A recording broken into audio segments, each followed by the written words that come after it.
We've got breaking news out of college hoops. Duke star Cooper Flagg has officially declared for the 2025 NBA Draft. The Naismith Award winner and unanimous first-team All-American is projected to go #1 overall in this year's draft. Flagg is just the fourth freshman to win the Naismith Award for National Player of the Year, and the first since Zion Williamson did it back in 2019. He led Duke in all major categories this season, averaged just over 19 points, 7.5 rebounds, and 4 assists per game, and also went on to win that Wooden Award, which put him in the same company as Zion again back there that 2019 season. For a freshman to ever win that Wooden Award, it's Cooper Flagg, Zion, AD, and KD.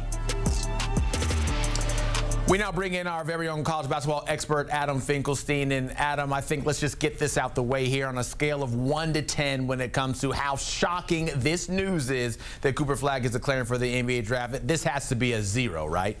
It's a hard 0. In fact, I'm just thrilled I don't have to answer this question anymore. Like, is there any chance Cooper Flagg is coming back? Of course not. There never was. You know, he was being playful in that interview because he loved Duke and he loved college. But when you're the first pick in the draft, and more importantly, you're 1 year closer to getting to that max contract, because that's what it's about. It's not about whether or not Duke could scrape together enough NIL money to compete with the salary the #1 pick makes next year. I mean, that would be a long shot to begin with, but it's really about being 1 year closer to that max contract, and that is why no one in Cooper Flagg's position could consider doing anything else other than going to the NBA. Yeah, I'm glad that we can put that to bed, because it never really was a debate, like you said, in the first place. But let's talk Cooper's game here, because it's been projected he will go #1 for quite some time, since he was coming out of high school. Now that we are one step closer to it becoming official, when NBA scouts look at his game, when you look at his game, what is it that really transcends him and puts him above all the others in his class? And maybe what are some deficiencies you might see as well? All right, so let's start with the strengths, and there's a long list. So the versatility is actually his best asset. Cooper is a guy who can impact the game in a ton of different ways. In fact, dating back to high school, you can make the argument he was better defensively than he was offensively. I said when he was in high school, he was the best shot blocker I had ever seen who wasn't a 7-footer playing high school basketball. He's also a terrific passer. He's also hyper competitive. He's a good athlete. He's a very smart player. He made significant gains offensively with his shooting, and that's going to lead to the second part of your question. What are some of those things he has to work on? So coming into this year at Duke, it was the shooting and it was the self-creation. Now, he shot over 40% from the three-point line during the ACC conference schedule. So that really alleviated any concern scouts may have about the trajectory of his shooting.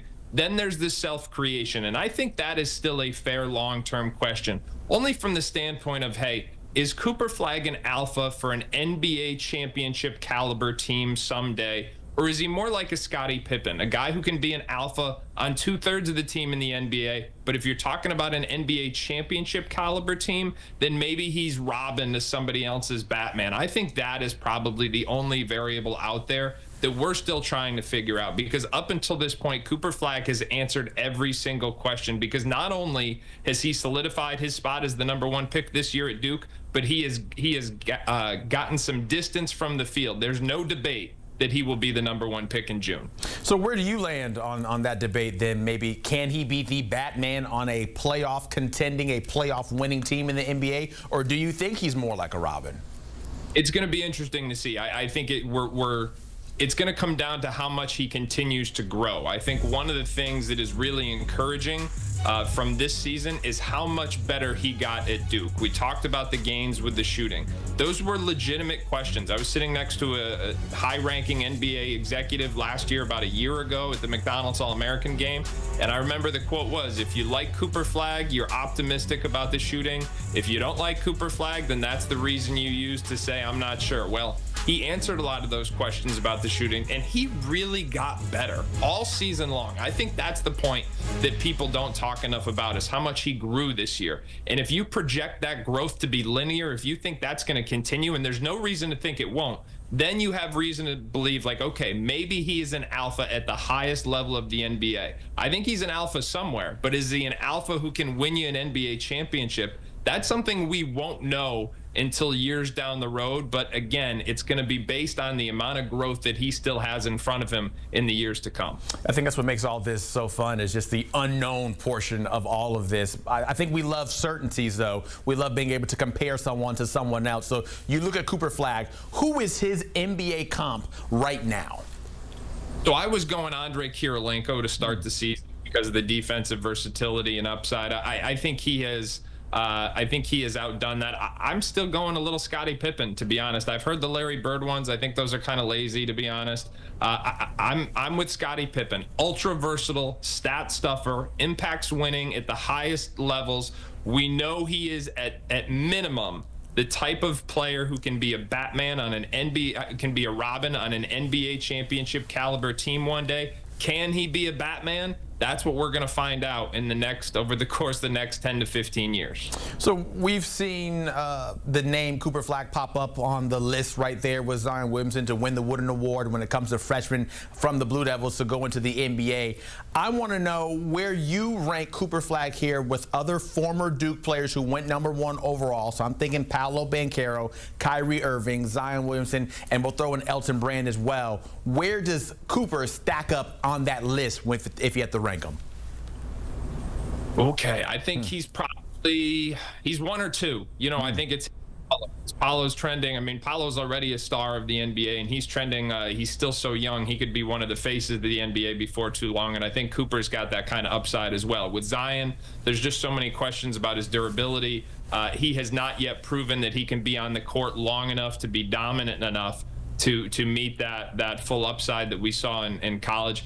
Durability's never been an issue with Cooper. We know he's going to win. We know he's going to stuff columns of the stat sheet. So I think him and Paolo coming out, and remember, whether or not he was the #1 pick, you can put Jason Tatum in that conversation as well. Some of the all-time Duke greats who have gone on to be greats in the NBA. Grant Hill is in that conversation as well. And I think Cooper is going to go down as one of the very best in that same category with those Duke legends who have gone on to be true stars of the NBA. So from a hype level, from an expectation level, where do you put Cooper Flagg in this conversation? When we talk about guys that have come into the league, we can consider the guys who came straight from high school or the one-and-doners and all that. Where does Cooper Flagg rank up with just the whole echelon of all those guys?